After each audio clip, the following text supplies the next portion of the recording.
Susan, for this wonderful program. It's just almost like high school reunion, seeing all of the old pals again. And it has been just a lovely time for me, and I hope for all of you as well. My topic is one that a number of people cover it in ways in the book. And rather than go through that chapter, I thought I'd try to focus on one or two themes and mention just a few things that pick up from previous presentations as well. My work is deeply in debt to people, especially to Jane here, who introduced me years ago to the idea of three-caste system of race relations and slavery in Spanish Florida. And one of the things that I do in the chapter chapter called, what is it called? Territory, U.S. Territory and State, is to follow that theme briefly, because it is a survey of a number of years, but to follow that theme, calling it from three to two caste race relations in Florida. It is, I think, one of the very important themes of that period, because you have a holdover planter population. Zephaniah Kingsley is the one I've spent most time on. But other people like Francis Richard and the Sanchez family, people who were deeply involved in the three-caste system. And now suddenly they are the major plantation owners in Northeast Florida. The population was basically Northeast Florida in the beginning, and then quickly it became primarily dominated by Middle Florida planters, and the largest population base was in Middle Florida. But at first in Northeast Florida, the holdover planters were the people with most of the property, with the large slave plantation, populations of slaves on their plantations, and they continued to follow the three-caste system of race relations. Even after 1819 and the other laws that were passed by the territorial legislature, they sort of ignored those laws and continued to follow the old three-caste system. You find it in court records, and you find it in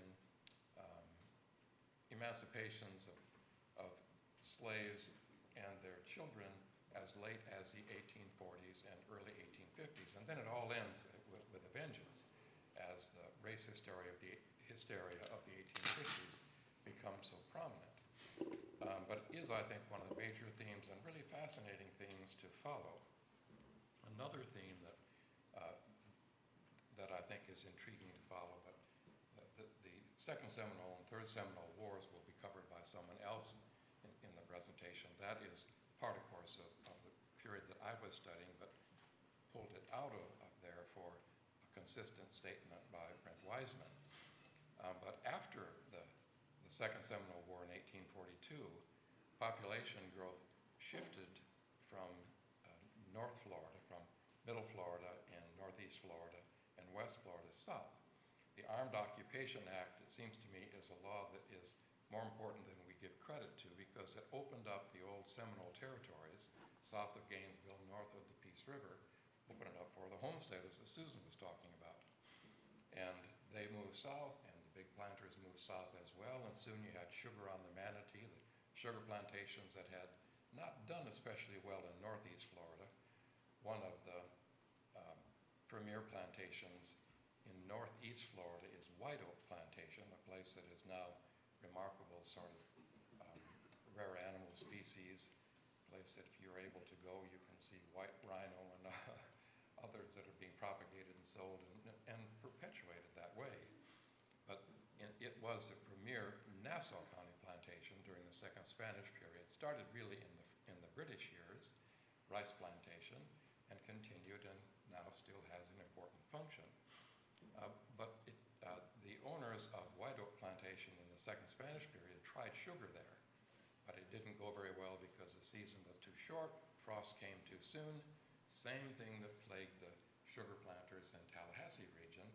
And so after the Armed Occupation Act, removal of Native Americans, those sugar planters moved then to the south along the Manatee, places like Braden family, for example, Bradenton, Florida now, named after the Bradens. The Gamble family, young sons of the Gambles and other families, moved south and then built bigger and more important sugar plantations and more successful sugar plantations in southwest Florida.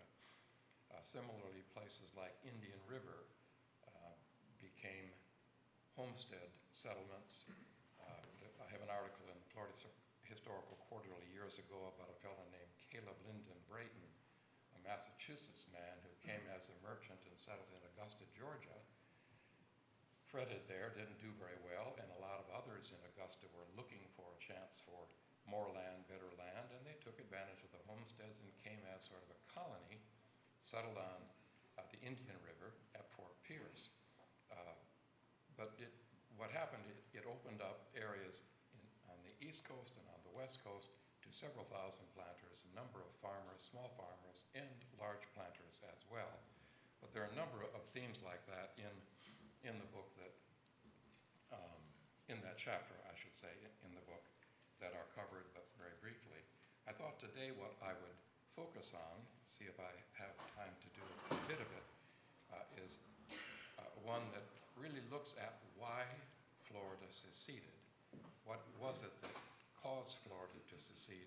Why did Florida, as 7 states of the lower South did, secede from the Union in 1861 to join the Confederate States of America and send thousands of men to the battlefields of the Civil War? And there are very few historical questions are more hotly debated and more difficult to talk about and get flack thrown back at you than this one.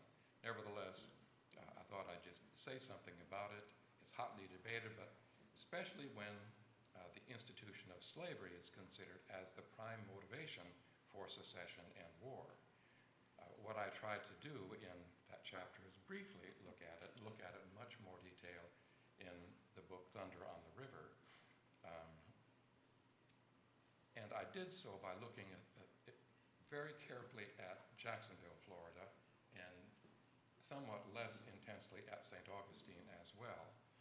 What I did was to look carefully at the newspapers, the editorial opinions, the editors' opinions, the people who write letters to the editors, and as many of the primary sources as I could find to find out what it is that motivated them to support secession and then to support going into the war.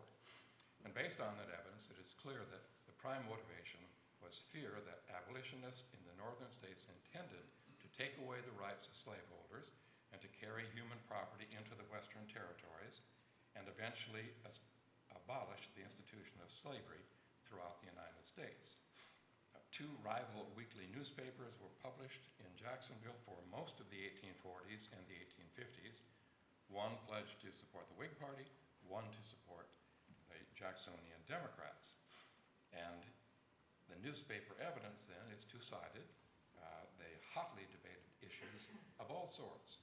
The reporters, the residents, the correspondents, letters to the editor, everybody's engaged in a hearty 2-party competition. They went to public meetings and spoke out, and reporters covered those public meetings.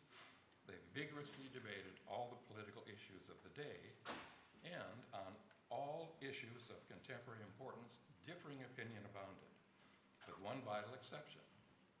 And that exception was, on matters relating to slavery, whites of all political opinion closed rank and passionately insisted on the legitimacy of the institution of slavery, branding all who favored abolition as evil, heinous, and evil.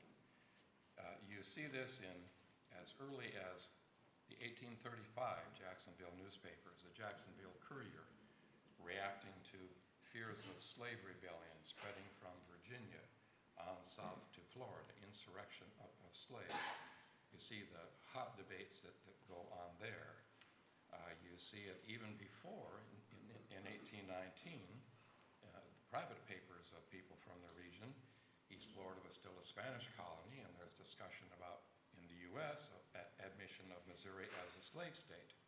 Northern states were opposed, as you all remember, citing the immorality of slavery and its incompatibility with free labor, and worried that the voting power in the United States Senate would shift to the southern states to the detriment of northern states.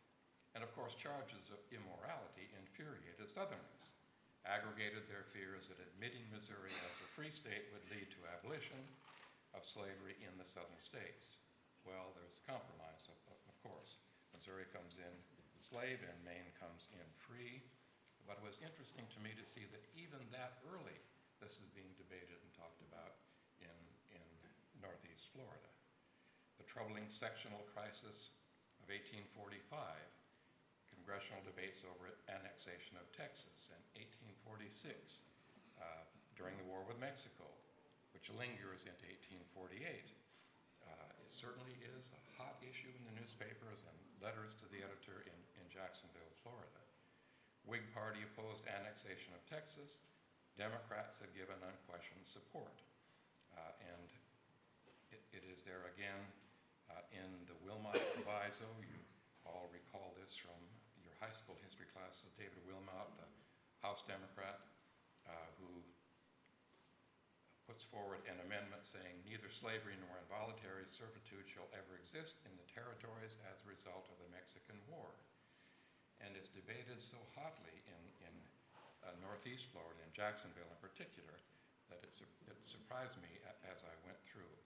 In the South, both political parties denounced attempts to ban slavery from the Western territories. In the North, many Democratic voters defected to the Free Soil Party. So you're beginning to see split in the parties as a result. The fears in the North were that white yeoman farmers would not be able to compete economically, would not be able to move into the Western territories and succeed. And then, of course, in 1848, there is a popular sovereignty issue. Lewis Cass of Michigan says, as a way to settle this controversy, let the people in the territories in the West decide whether they want to be a slave state or whether they want to be a free state. Popular sovereignty, let the people decide. Good idea, actually supported at first in Florida. Later opposed, vehemently opposed. Jacksonville voters engaged in these debates over the Wilmot Proviso with gusto. Florida had been admitted to the Union in 1845. Duval County population had grown to 3,114, nearly a 50-50 white black population base, 164 free persons of color as well, and you saw vigorous debates in the newspaper on this issue. The Whigs usually supported compromise-oriented politics. Let's compromise the issue away. There's no point in getting all hot and bothered here and talking about secession. Let's compromise. Let's stay within the Union, and that remains a consistent Whig Party platform. Columbus Drew, the editor of the paper, one of the papers wrote, "If threatened, his party brethren would not fail to give his vote and lift his voice in opposition to a scheme by northern incendiaries, but few are rash enough to propose disunion for a remedy." And that sort of summarizes the way the Whig Party looked at it. Historian Herbert Doherty has looked at this very carefully and characterized Florida Whigs as Union men who were also ready to stand up and fight for the rights of the South. Democrats, of course, were saying, let's secede. Felix Livingston, as early then as 1848 and 1850, editor of the Florida News, backed the Democratic Party candidate, popular sovereignty and slavery and national expansion. And listen to the words, how vehement. It does remind you sometimes of Cruisian politics today. But he is then saying, this is Felix Livingston. He believed a working man was as much interested in protecting slavery as was a wealthy owner of 1,000 slaves. And the poor man who has none only considers it a misfortune, and his only hope is by industry and economy to purchase a working hand. He was convinced that the life and property of every resident in the slaveholding state is entirely dependent upon the institution of slavery, and warned that if you elect Zachary Taylor, Southern plantation owner and slave owner, that if you elect Zachary Taylor, it would provoke insidious attacks upon us. Insurrection will speedily accompany the prospect of emancipation. The brand and the butcher knife will be in the hand of the slave, but yet the Whigs will cry, moderation, compromise, until they wake up of a morning and find their throats cut and their houses burnt. So long will they believe in the virtue of moderation. Now, see that in the papers every morning these days, but who knows? Maybe next week. Echoes of the radical and incendiary sentiment expressed by Livingston were heard repeatedly in the years leading up to secession. For the next 13 years, if you read an issue of the Jacksonville paper, it seems to me you're going to find it. Every other issue or so, you're going to find this. And yet, Union sentiment stayed very strong in the area. As late as the 1860 election, for example, there was about an 8,500 to 6,500 vote for Democrats who won, and not a Whig, because the Whig Party had broken by then, but the Constitutional Union Party, which really was a patched-up party for the South that kept alive the basic ideas of the Whig Party in the South, but still supported slavery. Let there be no mistake about that. Whigs, Constitutional Unionists, all still supported slavery, but they always said, let's stay within the Union. So if I were to look at other issues, there just isn't time to do so. But Compromise of 1850, for example, my goodness, the newspaper evidence is astounding on that. A Whig now has switched to the Democratic Party is Oscar Hart, and he writes about that Compromise of 1850. He says those northern abolitionists intend to place about our necks the galling chains of perpetual servitude and slavery. If you follow them, chains will be forged and riveted. The day for conciliation and compromise has passed.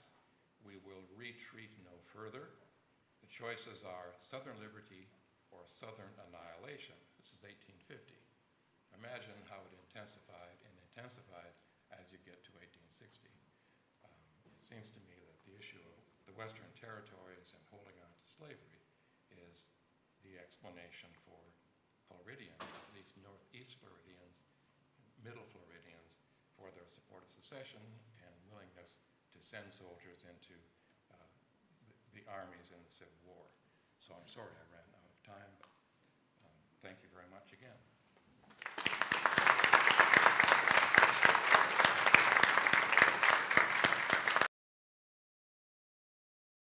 First of all, I'd like to ask all three panelists something that we were talking about yesterday afterwards, and this is the second iteration of the new history of Florida. It's the new history of Florida. So what's new about the new history of Florida from what you wrote in the new history of Florida? What has happened in the past 20 years to kind of either change or reiterate your writings from the first volume? What are the new hot button items? What has verified your understandings of this time period, or what has changed your understandings? Anybody? Well, all three of those chapters? Sure. Yeah. Just one. Well, I didn't write the Florida chapter was written by Dr. Fable. I didn't write that first chapter, and I've not been in touch with Dr. Fable. I used a lot of his West Florida material, but certainly one thing that has changed greatly from when that first edition came out is the availability of a number of letters and papers and documents. Oh, sorry. Certainly what has changed is the available of so much more documentation. The James Grant papers are available, for example. And one of the things that the Grant papers does is just gives a detailed accounting of the growth and development, the commitment of James Grant and the planters that came into large plantation-style agriculture, ownership of slaves as a way to develop. None of this small farmer stuff. Those were crackers. Those were the scum of empire to Governor George Johnston. He didn't want those frontiersmen coming in. Neither governor wanted that. Grant, in particular, was concerned about bringing in settlers, South Carolinians, Georgians, with their slave labor forces. And those who didn't have slave labor forces, lie in the African, as many Africans as you can. It's a go-black philosophy that governs with James Grant. And with those papers, I talked yesterday about Frederick George Mulcaster, for example. The greatest gossip, I think,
you know, when I wrote this, it was so long ago, very much embedded in the Spanish Florida materials, which as I mentioned, were so rich.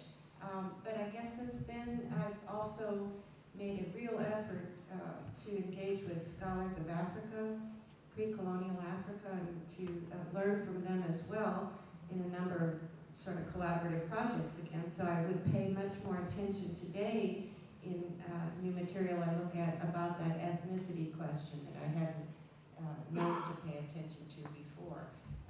And so we're starting to get much more advanced in the area of pulling the African scholarship together with the Spanish colonial records all over the world, but now reading them differently, knowing more about Africa in the pre-colonial period. If you were to read this chapter on Second Spanish period in the first book and the one in the book that was just released, you would find hardly anything different except for the organization. And that doesn't mean there's not been any new scholarship. It's just, as I just finished saying, I still think the persistent and dominant theme is all the invasions and that pervaded life here. Nevertheless, that said, there's been certainly some works that have fleshed out Second Spanish period. And of course, you know, we all operate within page limits as well, so that we would have written a lot more on a lot more topics if we had not been given a page and a word limit. Certainly Jim Cusick's book on the Patriot War has come out since the first book did, which details it from the Spanish perspective using Spanish documents. It had been detailed previously, but relying more on English language documents or translations. Sherry Johnson's work on the role of weather, and especially catastrophic weather, as it affected life in East Florida, and even the funding in East Florida is important.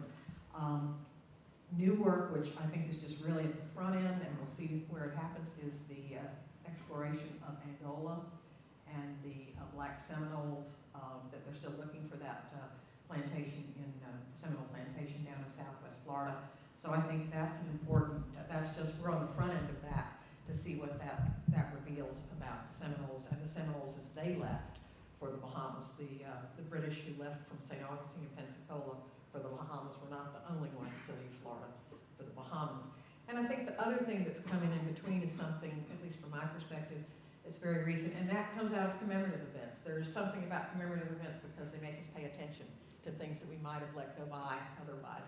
And that is St. Augustine's, at least recent commemoration of the Spanish Constitution of 1812, which of course was a fairly short-lived constitution, very, very liberal. If you were to read it, more liberal than that of the United States. But what really caught my eye was how important it was to the citizens of St. Augustine. And they really hung on to the rights and freedoms that they were granted in the Constitution of 1812, even into the American period. They were very reticent to let go of their Spanish citizenship. They felt it had been imposed upon them by the treaties, which of course the various evacuations had imposed things upon people.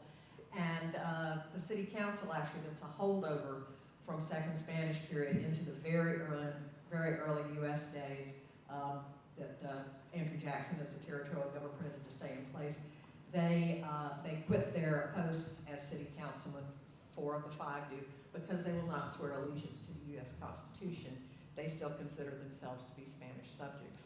And I'm not sure that's true throughout the rest of the area, but it certainly was for St. Augustine. And perhaps that's because, as we talked about, as I talked about the various areas that were hit in Spanish West Florida, in Spanish East Florida by the invasions, nevertheless, Pensacola, Mobile, Amelia Island, etc., St. Augustine was never captured. And so perhaps they felt a little more Spanish than some of the other areas did.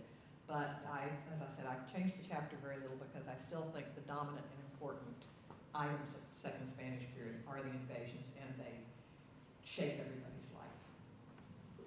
Well, great. That ties, I think, into one more thing. It ties into the theme, I think, broadly based in the historical profession of this new field, emerging field, which I think Florida is really at the forefront. This theme of the Atlantic world, of the clash of cultures, the interplay of African, of European, of American, of Native American, of the newly freed United States, and you know, Florida's at this is a hot topic, folks. You know, there are jobs out there for historians, and Florida really is at the forefront of this, because rarely do you find a place that is so connected and interconnected to this theme of the Atlantic world. And I'm glad Susan brought up this idea of the Bahamas, because the relationship of Florida and the Bahamas is something that is becoming kind of really interesting. The relationship of who goes there, who comes from there, you know, blacks moving there, whites moving there, after the revolution, before the revolution, and it speaks to the interconnectedness of Florida and its long-term interconnectivity. So with that, I'll open the floor to questions and thank the people here. Questions, and remember, after the question period is over, the rock star aspect will have to wait a second until we take the pictures. So please let us take the pictures first, and then we can bombard those people with requests for autographs, pictures, whatever. So questions, comments? Please come to the I microphone. don't need the mic. No, You do need the mic. No, Yes, we you do need the mic. We need it to get on the film. Well, I was just going to say, it was interesting, the conversation about the Civil War and the divided loyalties, because I know that in my family, there was kind of an ambivalent feeling about the Civil War. It depended on which branch of the family you were in, how many of those South Georgia girls you married into your family, and also, I know my great-grandfather, just some of the tales that we've gotten back, he fought no lusty, but he really wasn't interested in it. And he was down just in Sanitary, East Palatka, or northern Putnam County by the St. Johns County line, and he just flat didn't want to be bothered with it. But I think there was a lot, I know the Sanchez family was divided over it also, and I think it probably had a lot to do with their family ties. Thank you. Sir, in the back, would you like to, you're just waiting, being a gentleman, excellent. I'll be brief. My question is for Dr. Landers, but I'm reminded very much of your talk last night, or yesterday afternoon, morning, whatever it was. I was doing some private research on a question that I asked and couldn't get an answer to. Where did all the rice that was raised in the Low Countries go? And I had access to a museum's archives, and I was going through the papers and the records and so forth. And all these newspapers have these little ads on the side, and Williamsburg's stuff is the same sort of thing. The ads are for runaway slaves, and the majority of them mention, this is in English, the English colonists mention the tribe. And I wanted to know, is that because of facial scarring or tattooing or stature or color? I mean, if the tribe was important to identify this particular runaway slave, what were they looking for? Well, that's really interesting. You know, it used to be believed nobody understood the ethnic groups that went to the English world because they didn't mark them as regularly, but you're right, runaway slave ads do often say it. And it indicates to us now in the papers of Henry Lawrence as well, who had the shipping operation, the slaving operation on Bunce Island. They knew exactly what groups everybody belonged to, and some of the markers, it depends. One of my grad students is doing a lot on this now. In some places there were no facial markings, in other places there were scarification patterns. Filed teeth was another thing. Language was another thing, whether they were Catholic or not, whether they could speak English. A lot of those things come out in the runaway ads. And those English slavers knew a lot more than we thought they knew about where people came from. Could I add to that just a little bit? Once that first generation of Africans passes, you don't have the same facial markings. And people like Kingsley, for example, if you ever have a chance to look at Zephaniah Kingsley's losses during the 1812, 1814 Patriot War, he lists each of the slaves that he lost. He has a total of 45, as I remember, and then gives afterward where they're from, gives their tribal identity, national identity, ethnic identity, and then oftentimes where they're from. You can't tell always because he makes some mistakes in it, but it's very clear he has East Africans, West Africans, mostly East and West Africa, Nigerians, people from today's Guinea, from Senegal, that are among his 45 slaves that he lost out of 100 or so that he had at the time. He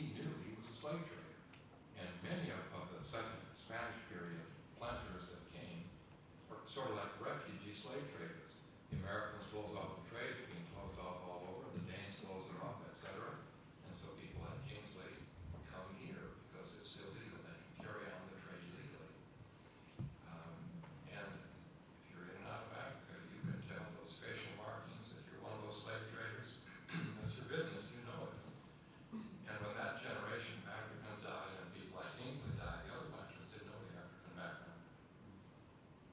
I don't think you find the same frequency in 1855 runaway ads that you find in 1845 runaway ads. The same numbers of indications of facial markings. There are some, but anyhow, that's been my experience on that. Any more questions? Could I just follow up on your thing about the Atlantic Wall for a second, Steve? Oh, sorry, Paul, you go ahead. Go ahead, no, go ahead, Dave. No, go ahead, Mr. Comment. I was just going to say that, it ties to your question about what's new, too, because when I started working on this, I was going to be a Brazilian scholar. And then I found these great records, and I shifted, and my director said, oh, no, you'll be typecast as a local historian. And I thought, oh, no, it's so important and so interesting, and they have all these great records. But I could never get any big funds or grants because Florida just wasn't on the map for anybody. I joked that it was as if it had been cut off limb or something, that the U.S. history stopped, at South Carolina, usually, sometimes, once in a while, they mention Georgia.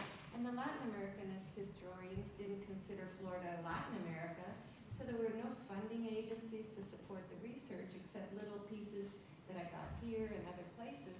And now it's so wonderful to think that Florida is looked at by everybody, all kinds of early Atlantic historians, and it sticks right out there in the middle of the Caribbean, and it's connected to the northern side. So, of course, all this stuff happens here. It's like a crossroads. Well, and I think that as we go through today's presentations, we'll see the same thing happening with modern Florida.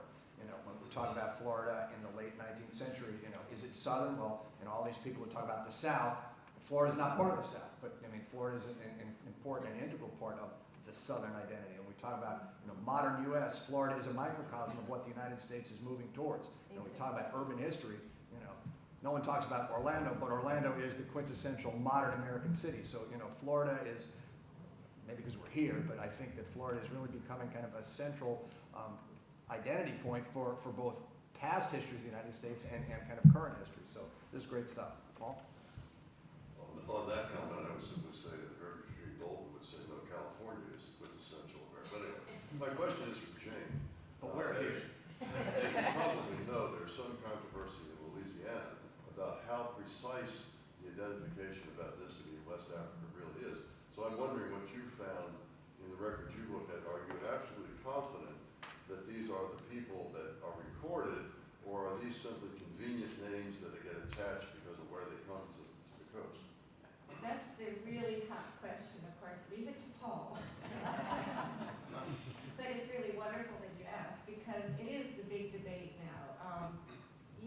I think people shape-shift a lot, and so it is sometimes a matter of convenience that you see a powerful group and you get incorporated into it. It can serve you better to say you're this and that. They might have a higher status, whatever. But ethnicity does mean something, because as late as in 19th century Cuba, when the British Navy is interdicting all of the slave trade and saying no more slavery in the Atlantic, the Cubans still want slaves, because after the slave revolt of Saint-Domingue, they get big sugar, and they bring lots of Africans into Florida, where it was still legal. They get sent all over the South. And I have a man who is a free black militiaman in Cuba, a sergeant who's literate, who writes, who's hanging with the governor in Cuba, who goes down to the docks when those liberated Africans are being brought in on the ships to greet his people. It still meant something in mid-19th century Cuba, and to welcome them into his religious brotherhood of the Carabali. So it means something. But then I found another man who said, oh yeah, I joined this brotherhood of the so-and-sos because they have good drumming on Sunday. Any more questions? We'll take two more, and then that's it. I had two. One is, I guess more to Susan. We all know what happened to the Spaniards, that they all, except for 3 families, pretty much went to Cuba after the first Spanish period. But really, what happened after the second Spanish period? Did they all leave, or did they just kind of disperse or integrate with what was here? I mean, with what came down from Georgia? As the U.S. took over at the end of second Spanish period, a lot of people stayed, many more than, and a lot of people stayed after the British period too, in the second Spanish period. That often isn't recognized. An awful lot left, but an awful lot stayed. But at the end of second Spanish period, most of the ones that are either soldiers or on the payroll of the Spanish government are relocated probably to Cuba and from there possibly to someplace else. But an awful lot of people do stay. And one of the reasons is because, or I think is, because as part of the treaty, which is typical of treaties, not just the Adams-Onis Treaty, which transferred Florida to the United States, one of the sections in there provides for the examination and recognition of land titles. And so these small homesteaders that I mentioned, despite all the upheaval, there's still enough of them wishing to stay to make their claims to the U.S. Claims Commission and be able to continue to own the property that they got in second Spanish period, a few in British period. And so they do stay. Most of them living along the intracoastal waterway. But a lot of them do stay. And a lot of those British Americans I mentioned that came from the Carolinas, they're certainly among the ones that stay from Spanish period into the American period. So there's a lot that do stay. And the other, more of a comment in relation, is as historians, and like I noticed today, a lot of what you talked about was the whole importance of the Black history thing and very interesting things. And yet, I don't notice any Black Americans here attending this, and I was curious, with all this research, do you ever have any of the Black community come and listen to what all you've uncovered? And I'm kind of curious that with it advertised that no one's here.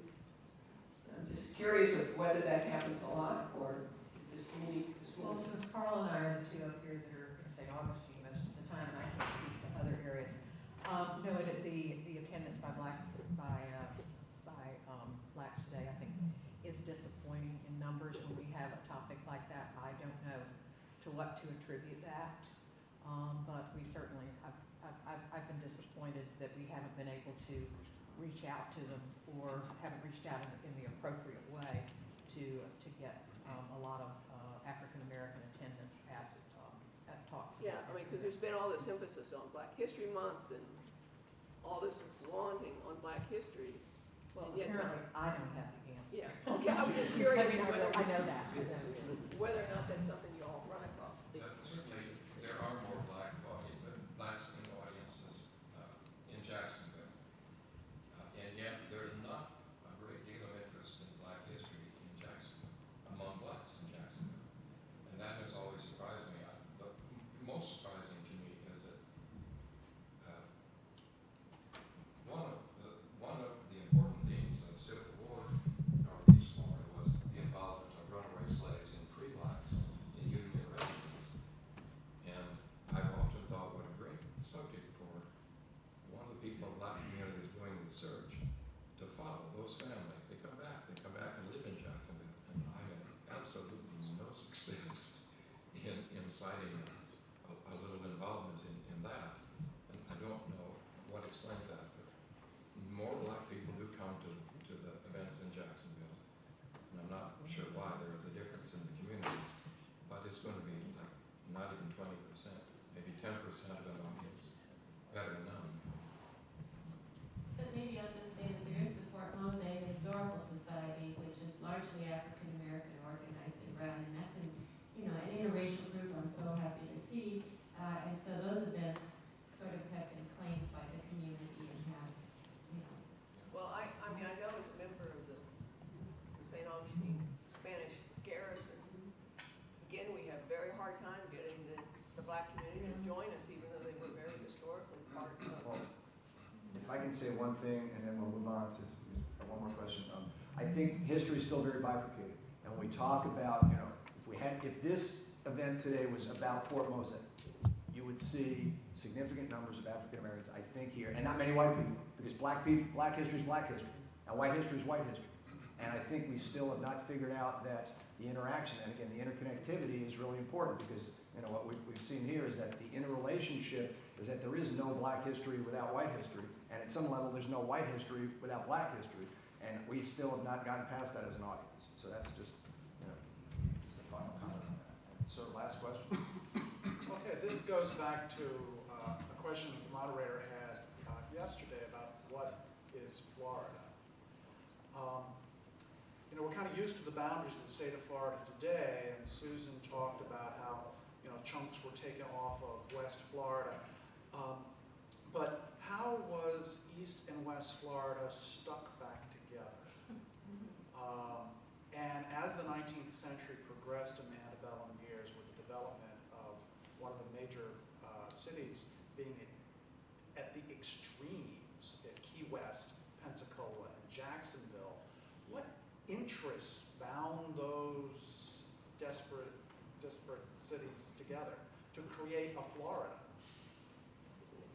Well, of course, it's kind of top down on that when the treaty created the boundaries of Florida, and as you recall, had early on maintained the two previous Spanish capitals, one at Pensacola, one at St. Augustine.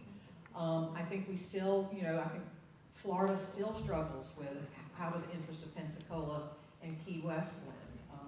It's a geographic situation, it's a distance situation, and so it was defined. The Florida Territory was defined for the treaty. Interestingly enough, they shifted the boundary between East and West Florida from the Apalachicola River to the Swanee River. So West Florida got to be a little larger for a while. And then, if you also recall, there was a thought to try to create a third territory, or maybe even a third state, ideally, of Middle Florida, with focusing on the cotton planting regions around Tallahassee. So another question we haven't resolved today is Florida is surely not one single state.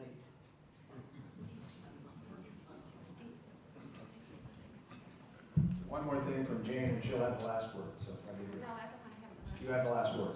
I just wanted to say, since I was talking about the sources so much, and I was so grateful that the Catholic Diocese had allowed us finally to digitalize them, I brought some cards that you can feel free to pick up about a collection or a database that we've made, an archive, I guess, of all these ecclesiastical records we've been collecting from St. Augustine, Cuba, Brazil, and Colombia, which are the non-Spanish records. And they're up on the Vanderbilt webpage for anybody to look at if you have interest in that, and you feel free to pick it up. We keep adding to it, but it'll be so important to have those St. Augustine records up pretty soon. Well, I'm not going to give Jane the last word. Okay.